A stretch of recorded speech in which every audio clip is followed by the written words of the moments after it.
जय हिंद दोस्तों। डिक्टेशन शुरू होगी 5 सेकंड बाद।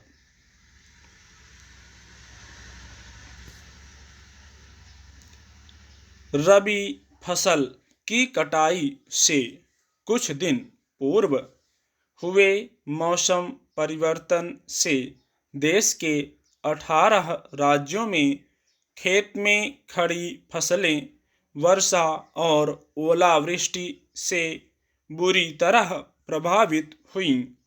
देश में इस वर्ष गेहूं की बुआई 343.2 लाख हेक्टेयर क्षेत्र में हुई थी, जो अभी तक का सर्वाधिक कीर्तिमान है।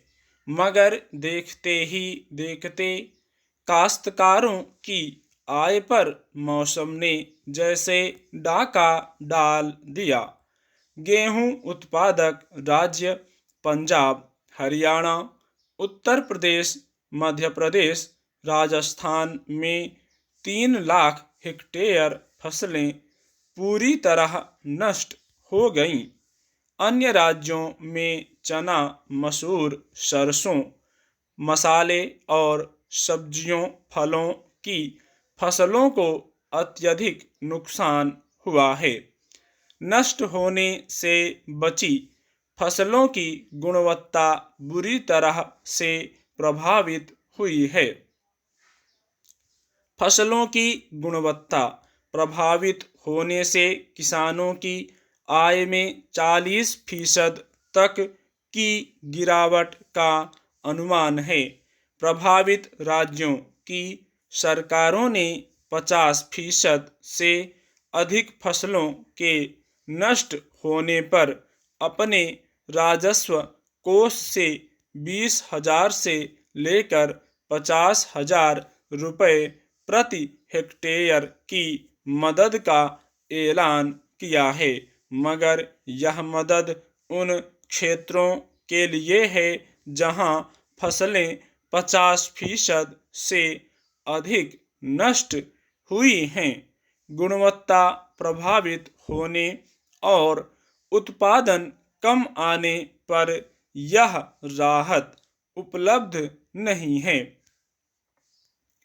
सन 2016 में केंद्र सरकार ने राज्यों के साथ मिलकर फसल नुकसान और मौसमी प्रकोप से उत्पादन कम आने पर क्षतिपूर्ति के लिए प्रधानमंत्री फसल बीमा की शुरुआत की थी। इसमें भी उत्पादन में 50% से अधिक के नुकसान पर क्षति का प्रावधान किया गया है।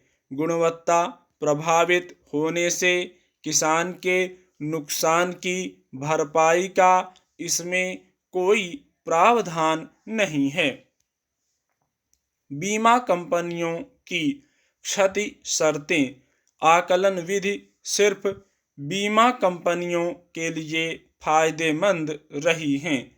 पीड़ित किसानों को तो लागत मूल्य भी प्राप्त करना मुश्किल होता है।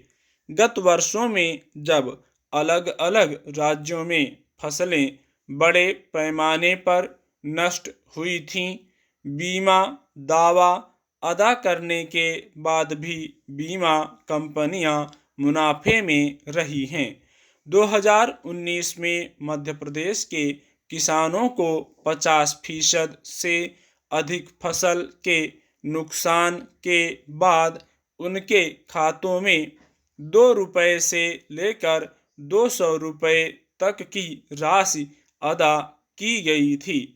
बीमा कंपनियां क्षति आकलन एजेंसियों को क्षति कम दर्शाने का प्रलोभन देती हैं, तो पीड़ित किसान नुकसान को ठीक लिखने के लिए एजेंसी को रिश्वत देता है। बीमा दावों से फसल नुकसान की पर्याप्त भरपाई न होने से परेशान किसानों ने स्वैच्छिक आधार पर फसल बीमा का प्रीमियम अदा करना बंद कर दिया है। स्टॉप।